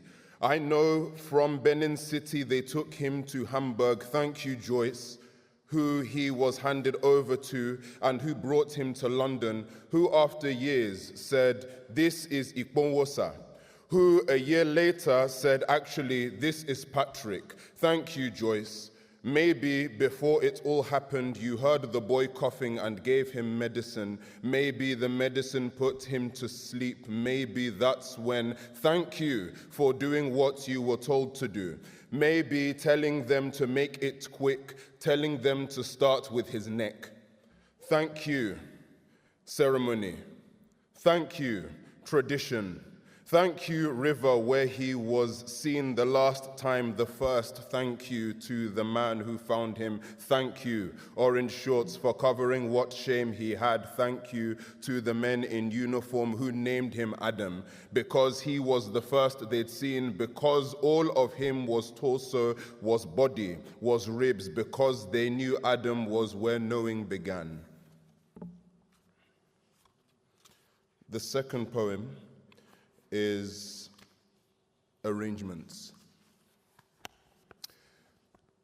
It goes like this. 1, 2, 3, everybody blow your trumpets, na, na, na, na, na, na, na, that's it. Now, percussion from the left echoing against the half hollow of the coffin. Damp condolence in your face, wet lip of liturgy, bottled malt on teeth, one bucket, one life, goes the song. Cut 2, outside everybody and their narrative in procession. Volume up to why not? Horns blasting on arrival. Let's be having you, the palm oil suckers, local fetishists, straight gym sippers, security at the door checking diacritics. This is the chorus. This is the bridge. Now get over it. That's the soul train coming, deities bopping through one by one with their claim to spirit. Which god you got your money on? Which mob you calling when you got mourning on your mind? For the outro, some imagination. Here, the family. Here we glance the restful face. Here, limbs. Anyone older than the dead to pay respects and leave. Keys to close as family fades to one continuous A diminuendo of children remain to bury. They, the true mourners, their faces we sing ourselves to sleep with.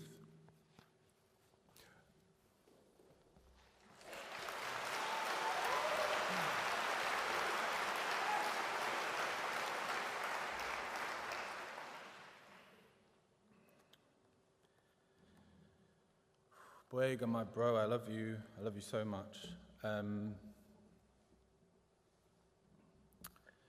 This poem is called A Story About Water. So there's a scorpion and a frog. They're trying to get across this river. The scorpion says to the frog, "Take me." The frog says, "Are you sure? Because if you sting me, we'll both drown." The scorpion says, "Of course I'm sure." So the frog takes the scorpion, and the scorpion stings the frog, and of course, they both drown. Wait, actually it's two sisters. Sorry, two sisters trying to get across this river, and the river says, "I'm gonna need something in order for you two to get across." The first sister says, "Take my mangoes." The second sister says, "No, you can't have my mangoes." And she tries to go across, and of course she drowns. Besides, the old man already told them, "Don't go into the water." He said, "Don't you know that is how they took us?" The younger sister probably forgot because the old man said a lot of things. He's the one who said 2 by 2 for 40 days. Sorry, different story. This old man said, "If you want the water to stop, then plant a cross in the yard and sprinkle it with salt." But it didn't stop. Whole time, the sun and ocean are chilling on a bench. The ocean invites the sun to its house. The sun says, "How come you never visit my house?" The ocean says, "I'm not sure if I should." The sun, "Of course you should." The ocean, "Are you sure there'll be enough room?" The sun, "Of course I'm sure." So the ocean goes and fills up the whole living room, says, "Are you sure?" The sun says, "I'm sure." So the ocean fills the corridors, stairs, bedrooms, the whole gaff. And so that's why the ocean is here and the sun all the way up there. Got one more for me. So over the years, Boyega and I dreamed about this prize really as young poets writing, working on our books. And to be honest, deep down in my bones, I always knew that his work would take him to places like this. And this book would take him to all the places like this.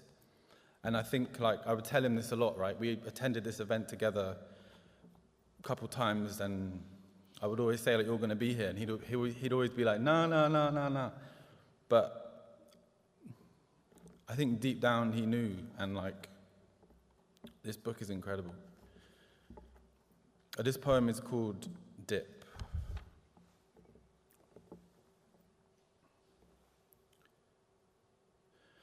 Pastor, wet me down, please today undo me.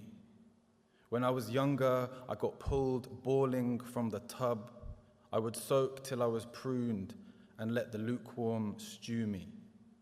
Only a matter of time before the lights went out, and while the generator started up, I'd look upon a dark blue me. All this time, it felt like I'd been swimming in a drum till the lid came off and I was born a new me.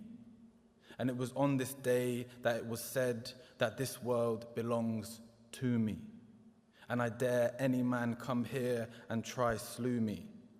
Promise that when I'm gone, you won't let anyone try say they knew me. The only place of rest will be where I was made and came to know myself. So please, on that day, subsume me. We're now going to hear Boyega read 2 poems. In the archives, standing on the corner of here and there, living dead as we could ever, living like free of air and full of ways to breathe, dead like literally underwater, vibing pretty darkly, our shades still on, because this the night beneath the night, the life beneath the living, this the land where streets are paved with cousins, we so inherent in this matter, every man eating in every kitchen across the city, so cross-orbital. This the last day of summer, so we gather our uneaten yams and feed ourselves a liberty. We dress up as each other, we bear each other's names. Someone says, I knew your girl, asks if Bob's your uncle. No, your uncle's Adam, your mother Adam floating, your cousin Adam bleeding in the masquerade, and still there's more arrivals. They're greeted with cups of river and given a week to change their names to Adam.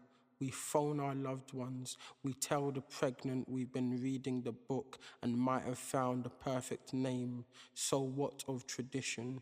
This is not our country. This is not a country. It's a burnt CD and a track list we've written ourselves. A potted history of East. In the beginning, it was a gush of us and we came from all over. Life was a bowl of cherries, one room and it was good. Kept the cardamom in the cupboard above the bagels. 6 pence I'd make on an all right day, then war came. Took me and my brothers. The women built an estate for our ghosts. We manufactured Fords and drove them to the city gates demanding to be let in. Back then it was simple. Sure, we weren't squeaky clean, but we were easy. Always punch up, we said. No point nicking some bloke's ped when the factory owner's bawling in his 4-door, but then a sweet one makes you settle down a bit. Landlord gets the ump, so you find another room. Store the polenta next to the cassava flour. Get the jobs where you can. Someone's left their lamb leg in the pub again. This not where Eden is, not where the sun rises. Developers calling it Barcelona on Thames now. Councils say Dagenham Leo is alive and well. It's cold as stale chips, but the ice cream van is still going off and we're laughing. We never unpacked, been hoarding before it was popular. So far east, it's west to another man. No bells here, still we move, almost back where we left now.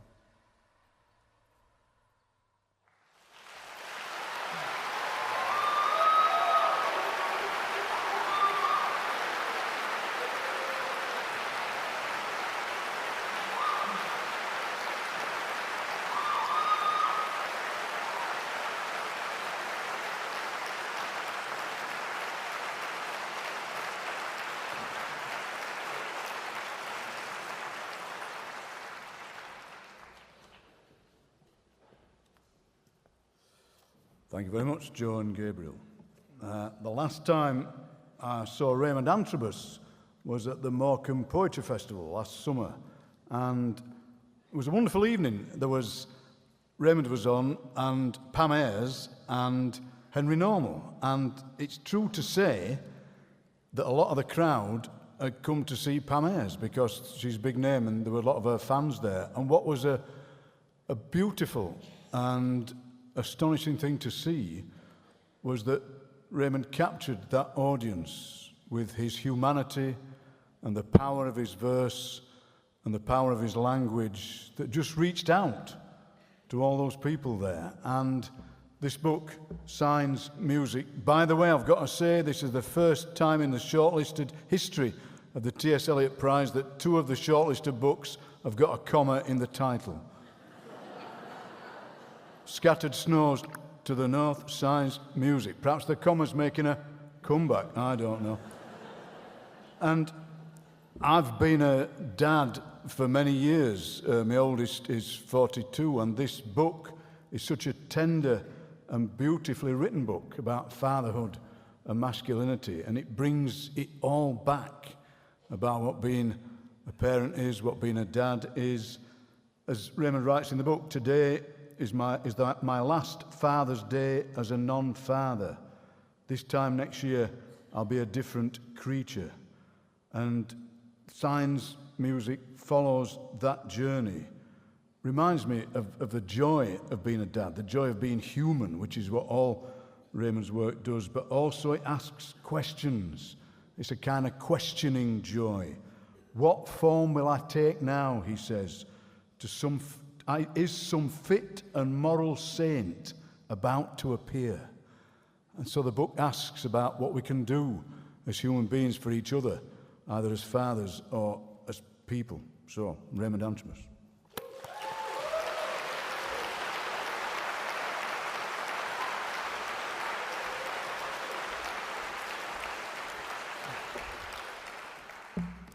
Good evening. Pleasure to be here. Thank you to the judges. Thank you to the readers of poetry. Thank you to Picador. Thank you to all the shortlisted poets for sharing this with me. This is beautiful. I'm sat at the front there, taking all of this in, and I just want to invite this to you. If you need to stretch or turn to the person next to you and just say, hey, isn't this amazing, strange, cool, whatever, you can do that. Only if the person next to you is all right being spoken to or touched. Just because as soon as I stood up, all the blood in my body just started moving around, and I was like, yeah, I need this. So I just want to offer that to you. I'm just going to give you 5 seconds. You just need to stretch, breathe out.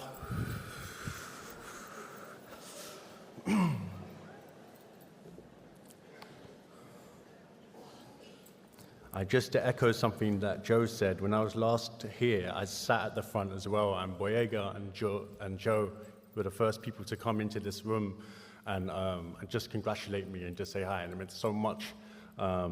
It's meant so much to have the support and love of my peers. And yeah, Boyega, we love you, we miss you, we're proud of you. There's a story in the Bible about this man called Noah. And he had 3 sons, and he disowned one of them just because he saw him naked, and that kind of inspired this poem.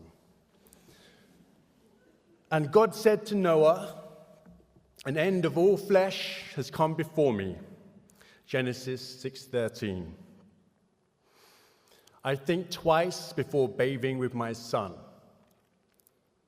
Think to search if it's appropriate, then worry about the digital trace of the question. I cover myself, not wanting to reveal what I contend with. My son has no data on desire, or rather, my son is still gathering data on his shape. I've gathered much on mine. Something ageless in me is coded like scripture and knows that Noah's nakedness stained his son. I lie with mine in warm, soapy water.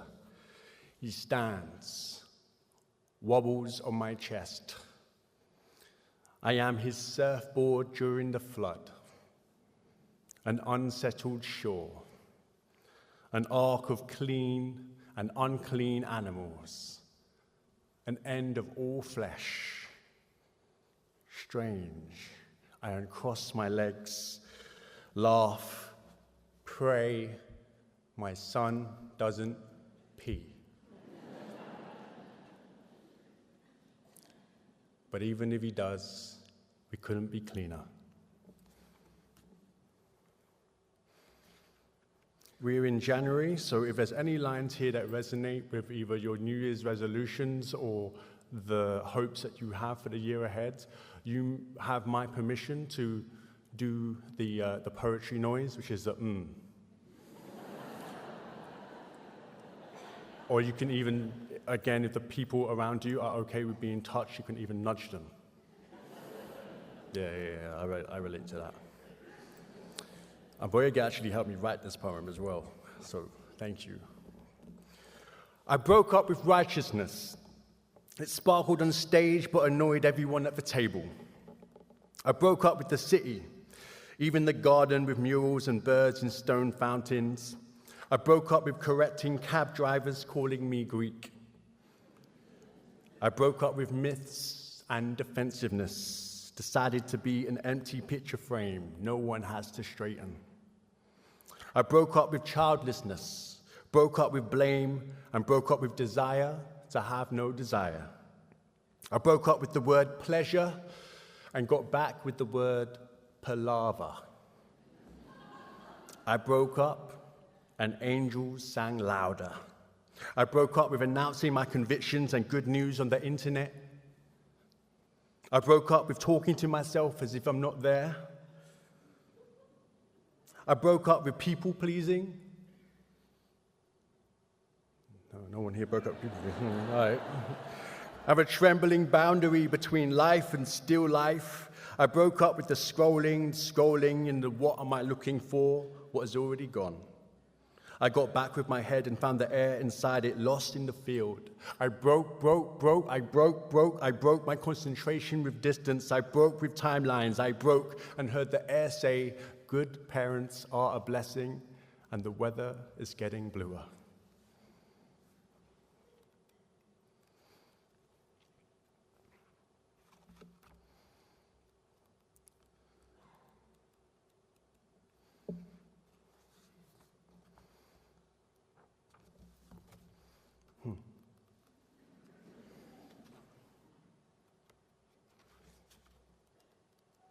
There's a poem hiding.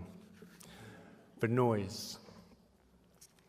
The noise died, so I looked online and couldn't believe the price for a new noise. So I bought a second-hand noise, deliverable and like new. It arrived on my windowsill the next day in a box wrapped with too much tape. I tore each layer of the sticky plastic like unwrapping a bandage. The noise was delicate as a small glass of steam and ash. The thing I liked most about the secondhand noise was how much it deepened the sensation of walking through the house with a newfound breeze. I didn't know how loud my noise was. I was breathing like snoring while awake. When my neighbors complained, something heavy was moving on the other side of their wall, slamming doors and knocking tables. I got out my noise, astounded again by its hovering lightness, and said nothing. The last poem, well, the book opens with an epigraph, which is a kind of remix line from a Seamus Heaney quote, which is something along the lines of, poetry is the beat of my tribe. And I kind of remixed that into the line, poetry is music from the place we are born. And I feel like tonight I've had the pleasure and the honor of being here and adding, I suppose, some of my own music and my own sound to this chorus, this tradition. I also want to acknowledge that this has been translated into BSL. BSL is a language I learned when I was 11 years old. I went to a deaf school, and I think just having some relationship with that language as a child became this kind of foundation for imagery, which fed itself into poetry. And as a dad now, I'm trying to give my son some of that. So this is for all of our music, all of our words to come. I'm going to do this. This is the BSL baby sign for music. Thank you so much for listening. It is a privilege to be heard. The first word my son signed was music. Both hands, fingers conducting music for everything, even hunger. Open mouth for the chew, chew, spoon, squealing, music. We'd play a record while he ate music. When he wanted milk, so I pour and hum a lullaby. Or I Don't Know by Bill Withers, because it's okay not to know what you want, and I want him to know that. Music is wiping the table after the plates. Music is feel my forehead for fever, is whatever occurs in the center of the body, whatever makes arms raise up, up. The second word my son signed was bird. Beat finger to thumb, bird for everything outside. Window, sky, tree, roof, chimney, aerial, airplane, birds. I saw I'd given him a sign name. Fingers to eyes, raising from thumb, wide eye, meaning watchful of the earth in two different roots, Hebrew, Sanskrit. I love how he clings to my shoulders and turns his head to point at the soft body of a caterpillar, sliding across the counter, and signs, music.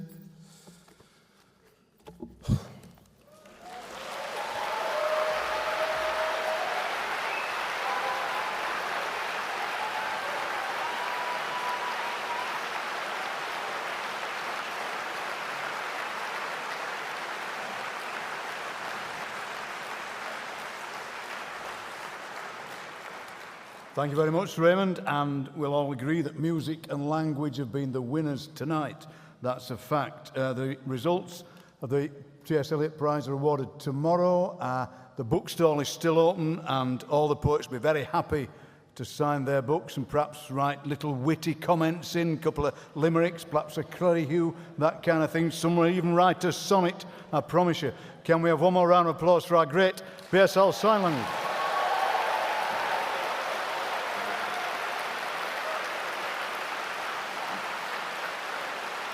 And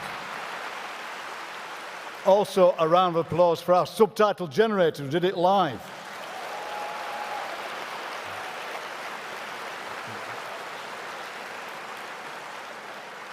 And I'm pleased to announce the people from Kidderminster have met the people from the Isle of Coll. They're getting on very well, and they are writing poems in notebooks, so somehow gloriously the digital has met the analogue in a wonderful way. Thank you very much and good night.